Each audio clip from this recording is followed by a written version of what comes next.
In our previous video lecture, we discussed what it meant to think rhetorically. In order to think about this, we first had to define what rhetoric was. And rhetoric is a mode of communication with the intent to persuade others towards your own idea or opinions.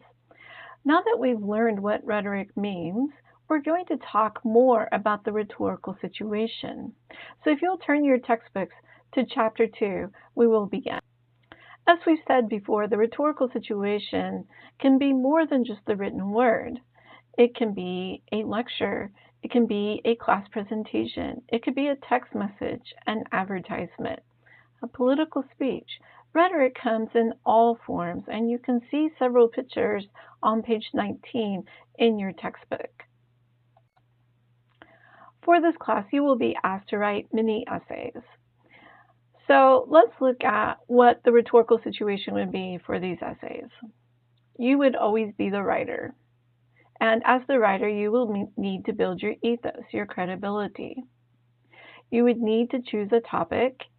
You would need to conduct research about that topic, form a claim about that topic, and then support your claim. The audience is going to be me and your classmates because we are going to offer you a review of your rough draft. Now, both you and me and your classmates all have emotion regarding the topic that you choose. So this would be the pathos, the emotional part of the argument. Now, for you as the writer, you need to make sure that you balance the use of emotion within your argument. If you go overboard with your emotion, then you might not build your credibility. Now, your classmates and myself need to be well aware that we need to set aside our own biases and perspectives, thus reducing our emotional response to your text, and listen with an open mind. Now, the text that is written by you, that is the logos, and the logic that you use to hold your argument together is also the logos. We've decided that for this course, you will be using written essays as your genre. And your purpose, well, that will vary depending upon what essay you are writing. Be sure to always read the instructions and to follow the instructions. So if you were conducting a rhetorical analysis, the purpose would be to make a claim about the effectiveness of somebody else's argument. Once you have decided upon the purpose of your assignment, you need to decide how you are going to organize it. You can organize it chronologically or spatially. You could also organize it in regards to maybe different opinions within the continuum of opinion. Your writing modalities, such as description, examples, narration, process, comparison, and contrast will help you to also organize your essay. You must also choose the tone for your rhetorical situation. Do you want to be matter of fact, like a lab report, like somebody who's making observations? Do you want to be humorous, which it is okay to be humorous in collegiate writing? Do you want to have like a dark tone? Do you want to try to rally people to take an action? Your tone is like your own writer's voice, and only you can decide how to approach that. I've had some student writers who were just inherently funny when they wrote their essays. And then I've had other writers who were more like a scientist, looking and making observations. And then I've had other students who are very well articulated. The words that they chose made you stop and pause and think about what they were saying. So always be careful with your tone and make sure that it fits the purpose of your writing. Your textbook urges you to consider the design. Now, for our course, you're going to be writing essays. I'm not going to require that you make any class presentations, PowerPoints, or anything of that matter. But in other classes, you may be tasked to do so. You may also be tasked on your job to make a presentation, so be well aware of your purpose, your modality, and your audience. You always need to be very aware of your audience. You need to take in consideration their thoughts and their opinions about the topic. Now, you can't always do this with 100% accuracy, but you can kind of gauge your audience. You can consider what are their interests, maybe demographics about age, political interest, etc. Now, in your composition class, your audience, of course, is me and your peers. We've already said that. So when you're writing your essays, you can write in a manner in which you can assume somewhat of a level of knowledge. You can't always assume that everybody's going to have expert knowledge in a particular area, so be well aware of that. There are other things to take in consideration regarding your audience. Their interest level, their knowledge of the topic, and how do you think they will respond? When you're making these considerations, these will also help you to decide which word choices you will make. If you think your audience is already going to agree with you, you can take a different tone than if you think an audience is not going to agree with you.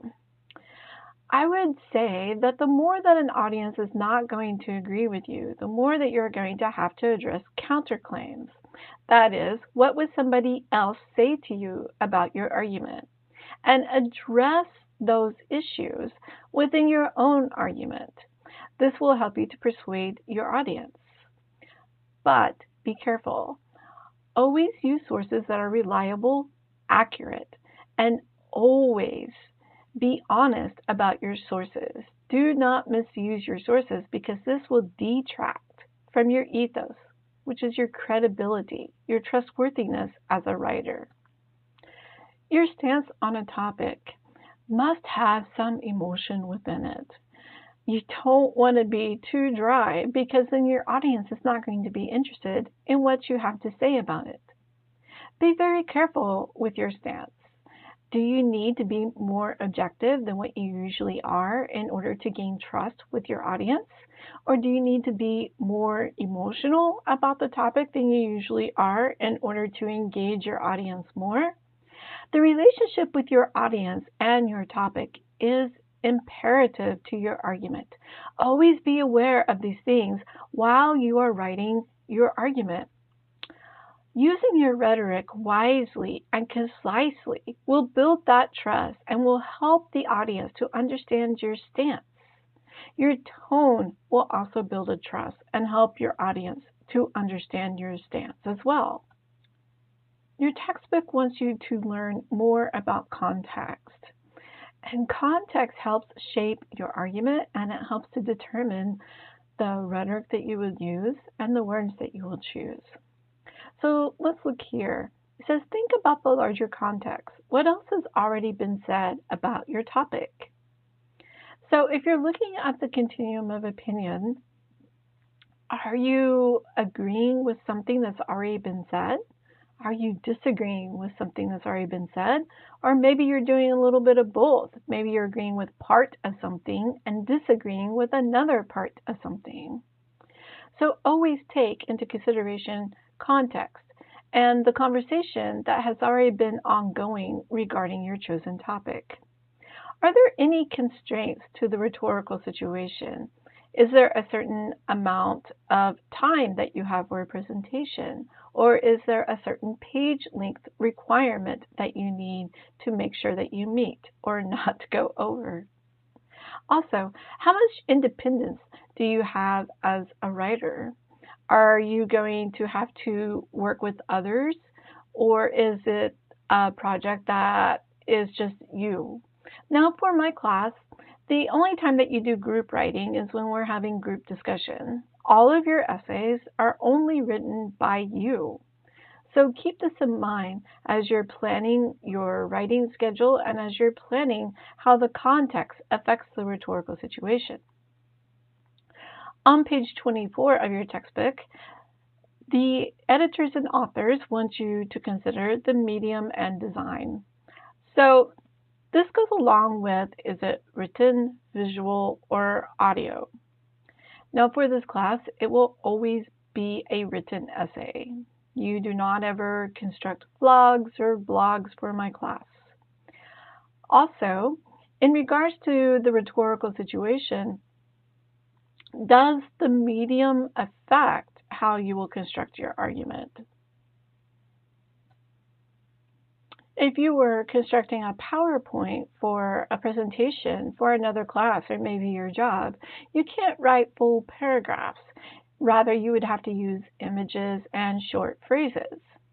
If you're writing an essay for one of your classes, you must use complete sentences. You must use standard academic American English here at Tulsa Community College. So, your modality will affect whether or not you must take a serious tone, a warm and inviting tone, a whimsical tone, so keep these things in mind. Now you can include visuals for any of your essays in my class. Be sure to ask your professor what their preferences are for any of the assignments that you're creating for them. And if you're creating anything for a job like a presentation, or maybe you're working with a nonprofit agency, make sure you speak to those that are in charge of you and ask what type of visuals they may prefer. In Chapter 1, we talked about what it meant to think rhetorically. In order to do so, we had to define the term rhetoric. And rhetoric is a mode of communication meant to persuade others towards a person's idea or argument. In Chapter 2, we look at the rhetorical situation. The rhetorical situation evolved from the rhetorical triangle. The rhetorical triangle has the three appeals: ethos, pathos, and logos. In the rhetorical situation, they take the triangle, they place a circle around it. Now, in terms of the rhetorical situation, there's always a creator of an argument. In this case, I'm going to call that person a writer.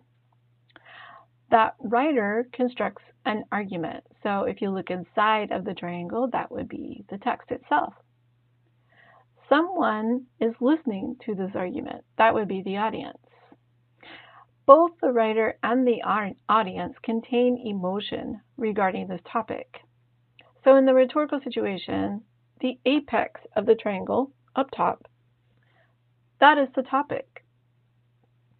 Now, as the creator, the writer of an argument, when you create that argument, that is the actual text, that is the logos.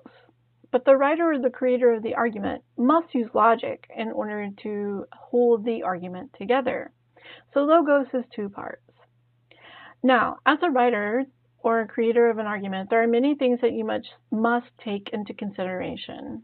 You need to consider how much does your audience already know about the topic and what has already been said about the topic.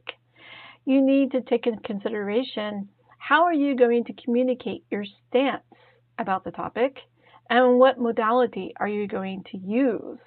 So are you going to use like a written essay? Are you going to use a PowerPoint? Are you going to use a speech? Maybe you're going to combine multiple modalities in one. Maybe you're going to give a speech, use a presentation to support the speech while giving your speech. So the rhetorical situation can be complex. It requires us to be thoughtful in how we construct our argument. We need to construct it in a way in which the audience can follow it. Oftentimes, people will use a chronological order or a spatial order. I would say if you're writing an argument, be sure to consider the modalities of writing, because these modalities will help you to construct your argument cohesively. So we've discussed Chapter 1 and Chapter 2. We will be moving on to Chapter 3. Please let me know if you have any more questions about the rhetorical situation in the YouTube comments below. And if you're one of my students, you can not only leave comments there, you can also ask me in class. Have a wonderful day.